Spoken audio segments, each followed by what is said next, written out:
Here's a check of today's top headlines, the news you need to know before you head out the door. Another former advisor to President Trump is arrested. Tom Barrack is accused of acting as an agent of the United Arab Emirates between 2016 and 2018. Prosecutors say the 74-year-old used his access to President Trump to illegally lobby on behalf of the UAE. Police link a Joplin area man to 6 July burglaries. According to Joplin Police, 29-year-old Brady Schaefer was arrested with the help of a canine after running from a church that had been broken into, the First Baptist Church at 41st in Connecticut. Police say Schaefer identified himself as homeless.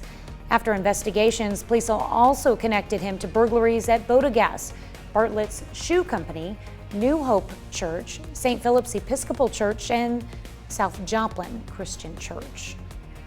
A full federal appeals court panel is rehearing a case over Missouri abortion restrictions.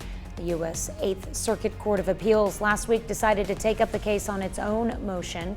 At issue is a 2019 state law to ban abortions as soon as 8 weeks into pregnancy and prohibit abortions based on a Down syndrome diagnosis. A 3-judge panel of the 8th U.S. Circuit Court of Appeals last month upheld a lower court injunction prohibiting Missouri from enforcing the provisions. The latest ruling means all the 8th Circuit Federal Appeals Court judges will consider the case. An American Academy of Pediatrics announced that students and teachers should wear masks regardless of their vaccination status when they return to school this fall. The call for masks comes as not everyone is fully vaccinated, and vaccines are not available to children under 12.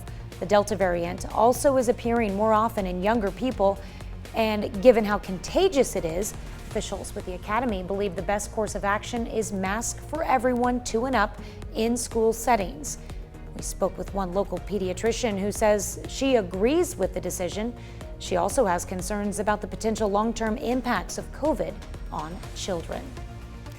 That's a check of today's top headlines, the news you need to know before you head out the door. Cruising through Future Track and looking pretty dry here for the next several days, and that is why we've been able to allow the flood warnings for the Verdigris and the Neosho, as well as the Marmaton, to expire. We still have the Osage River up by Shell City. It is still 1.5 feet above flood stage, but we'll get a chance to not only dry out but also warm up. And when I say warm up, it's going to be 2 days in the 80s, but then we're going to be staring 90s here as we head into the weekend. So if you need to get anything done outside today and tomorrow, probably going to be the most opportune times to do it, because we're going to probably end up with heat advisories here by the time we get over the weekend and into next week. All the latest for you on the Skywatch weather app.